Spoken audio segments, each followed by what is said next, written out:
bienvenidas a Positivamente Mujer. Hoy en este hermoso día de sol nos invita a ser positivas. Mi nombre es Irene y los invitamos a que puedan ustedes inscribirse al canal para poder participar de los temas que siguen.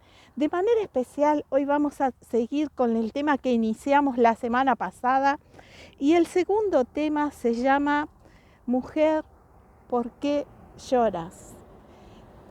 Como veníamos haciendo hace unos días atrás en el primer video, veníamos nosotras viendo y combinando dos historias distintas del Antiguo y del Nuevo Testamento. ¿Por qué? ¿Por qué esta técnica? Porque la idea es que nosotras aprendamos a sacar lecciones de vida y a indagar, a escudriñar en la Biblia en un lado y en otro, o sea, en el Antiguo y el Nuevo Testamento. Así que hoy les traemos dos historias más cortitas, pero con ese cordel que en el primer video nosotras vinimos presentándolo como ese cordel dorado que es Jesús, que unía a una primer promesa hasta su cumplimiento. Pero hoy el tema del cordón lo vamos a teñir de otro color.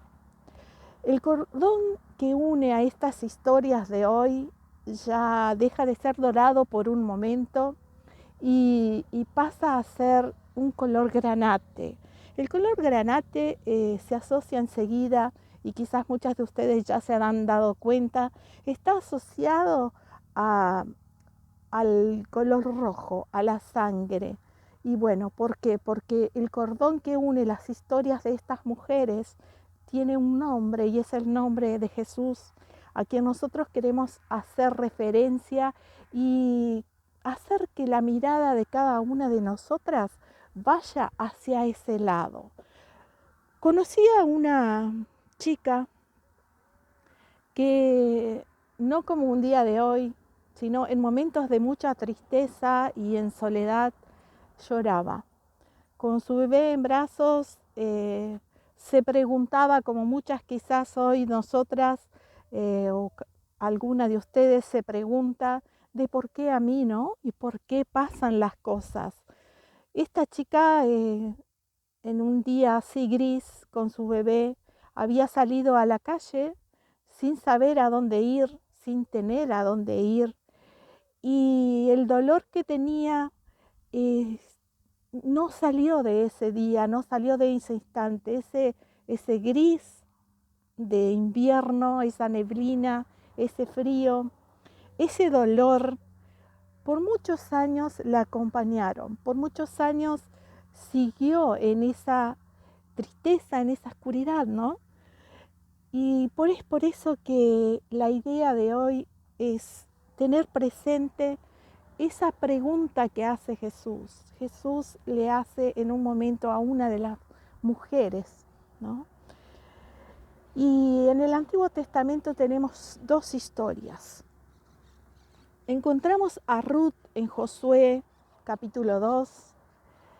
Ya al final del video le vamos a dejar una placa con todos los versículos utilizados en esta meditación. Y yo dije Ruth, pero es Rahab, en realidad, perdón. Rahab aparece y es presentada en Josué 2, ya en el primer versículo, como Rahab la ramera. ¿Qué tiene que ver la historia de Rahab con la historia de María Magdalena? La una en el Antiguo Testamento y la otra en la época de Jesús, en el Nuevo Testamento, en el presente, en la compañía de Jesús. La diferencia entre una y otra no solo son los miles de años que pasaron, sino la conexión que hay entre una historia y otra. Con Rahab tenemos una mujer que de entrada ya se la presenta como en la casa de la ramera, Rahab. ¿Qué sucedió allí? ¿Y por qué esta mujer miles de años después es mencionada y sigue siendo mencionada hasta el día de hoy, porque Rahab vivía en Jericó. Y cuando el pueblo de Israel pensaba en conquistar Jericó, Jericó tenía altas murallas y alrededor de 1406 a.C. Se caracteriza históricamente en el tiempo por la denominada, vamos a decir, era o la época de bronce, una época en que después ya la vamos a relacionar en otros estudios. Y estas altas murallas impedían el acceso a la conquista. Pero Dios le había prometido al pueblo de Israel que Jericó iba a ser su ciudad. Así que Rahab, cuando ve a los espías y para dónde iban a ir estos espías a buscar información, que en un lugar donde se reunieran muchos hombres y pudieran ver el movimiento. Y la casa de Rahab tenía una particularidad, estaba sobre las murallas de Jericó.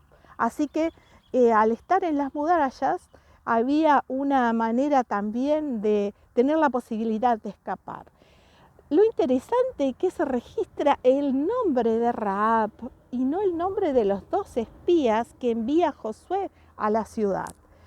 Tal es así que estos espías son descubiertos, le avisan al rey de Jericó y manda a soldados a buscar a la casa de Rahab a estos espías. Ella desvía la atención de estos mensajeros reales diciendo que los espías ya se habían retirado. Vayan, le dijo, por el camino que recién se fue, y antes de que se cierren las puertas de la ciudad, antes de que baje el sol, alcáncenlo, que seguro van por el camino. Pero en realidad ella había escondido a estos 2 espías arriba en la terraza, bajo dice la Biblia allí en el capítulo 2 de Josué que era lino lo que había en la terraza de ella. En esa época se acostumbraba a secar digamos el lino, el trigo, en la terraza donde diera el sol. Así que ahí entre los manojos de lino ella había escondido a estos hombres. ¿Por qué esta mujer actuó así y no los delató? Lo interesante es que ella dice, porque yo sé quién es el Dios de ustedes, yo sé quién es y las cosas que hizo. Y lo bueno acá es que ella actúa en función a ese conocimiento. Por eso después ella descuelga con una cinta roja, con una cuerda granate, a estos 2 espías desde el muro, desde la ventana de su casa o desde la terraza de su casa, descuelga a estos espías y ellos le dicen y hacen un pacto con ella que ese mismo cordel rojo lo pusiera por señal en la ventana o la puerta de su casa y que trajera allí a su casa a todo aquel que ella quisiera salvar, porque ella rogó por su padre, por su madre, por sus hermanos, y eso hizo. Ni bien se fueron los espías, puso ese cordel rojo en la puerta de su casa y comenzó a correr la voz entre las personas más íntimas, entre sus seres queridos, para que se fueran acercando. Lo bueno es que después, cuando eso sucede, cuando la invasión se da, todo lo que está dentro de las puertas de la casa de Rahab es salvado. No solo sus familiares, sus amigos, sus parientes, sus sobrinos, sus hijos, no habla de hijos allí, sino de parientes, de padre y madre, y es salvado aún sus pertenencias. Así que Josué, cuando el ejército va a ir a atacar, da la orden de que se respete el trato que habían hecho estos 2 espías con ella y salva a todo aquel que está dentro de la casa de Rahab. ¿Qué relación hay ahí entre Rahab y María Magdalena y Jesús y esta mujer o esta chica con la que abrimos la historia, que después les vamos a ir diciendo al final?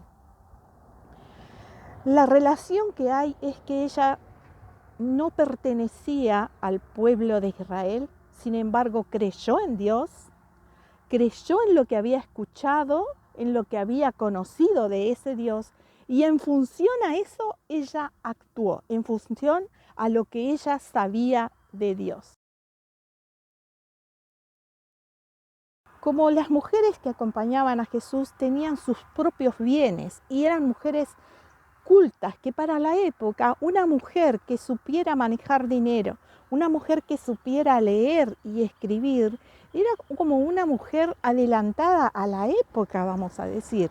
María Magdalena pertenecía o había vivido en Magdala, por lo tanto se creía que tenía bienes, por eso después se la ve entregando o lavando los pies de Jesús en la siguiente historia con un perfume de alabastro que se calcula en un salario de todo un año. En Magdala, en esta ciudad, se trabajaban y se fabricaban, vamos a decir, barcos. Había comerciantes de todo, de especias, de perfumes y también de una piedra denominada por eso el famoso frasco de alabastro, por el tipo de piedra en el que era contenido ese perfume tan valiosísimo. Pero lo que a mí me impacta y lo que me conmueve es que Jesús, luego de su resurrección, se encuentra con ella. No busca a ninguno de los hombres discípulos. Y ahí la vemos frente a la tumba de Jesús, a María Magdalena llorando, una de las primeras que llega al lugar. Eso está en Juan 20:11. Y este versículo es el versículo que quiero dejarles hoy. Jesús diciéndonos: mujer, ¿por qué lloras? Mujer, ¿por qué lloras? ¿Por qué lloramos hoy? ¿Por qué nuestras lágrimas no nos permiten ver la luz y el sol?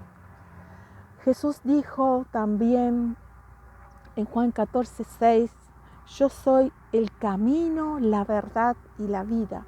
Este versículo también es mencionado en Jeremías 21:8 y allí dice: hoy pongo delante de ti el camino de la vida y el camino de la muerte. Si tú te quedas en el camino, digamos, si tú te quedas parada y estancada en la culpa, en el dolor, en el rencor, ¿qué cosas puedes hacer si no ves la luz? Por eso hoy decidimos salir afuera, en representación a quién es la luz. Jesús está para llegar a nuestro corazón y poner luz, poner vida. La vida espanta la culpa, espanta la tristeza. La luz que es Jesús puede correr esa oscuridad que muchas veces nos acompaña durante años, el sentimiento de culpa. Allí también en Romanos 8:1 dice: ninguna condenación hay para aquel que está en Cristo Jesús. Entonces, la pregunta es, querida amiga, queridos amigos, hoy, no sigan llorando solos, no sigan en medio de la tristeza y de la oscuridad. Jesús está ahí. Falta simplemente levantar la mirada y así como María Magdalena, a quien se le hace esta pregunta: mujer, ¿por qué lloras? Jesús te hace a ti la misma pregunta hoy: ¿por qué lloras? ¿Por qué sigues llorando? ¿Por los dolores pasados? ¿Por las tristezas? ¿Por qué te sientes culpable si Él ya pagó el precio? Si Él ya te ofrece la luz, el camino, la verdad, la paz del perdón. Y quisiera invitarte hoy a abrirle la puerta a Jesús. En Apocalipsis también 3:20 dice: aquí yo estoy a la puerta y llamo. Si alguno oye mi voz, si alguien abre la puerta, yo tengo que cenar contigo, me gustaría charlar contigo largas horas de lo que tú quieras. Y te invita Jesús y dice: yo tengo la solución, yo ya pagué tu culpa. No te sigas culpando por un dolor de años, años. Y Él te invita a abrirle la puerta hoy. Y esa es la esperanza y la luz que debemos dejar entrar en nuestro corazón hoy para que no sigamos caminando el sendero de esta vida solos.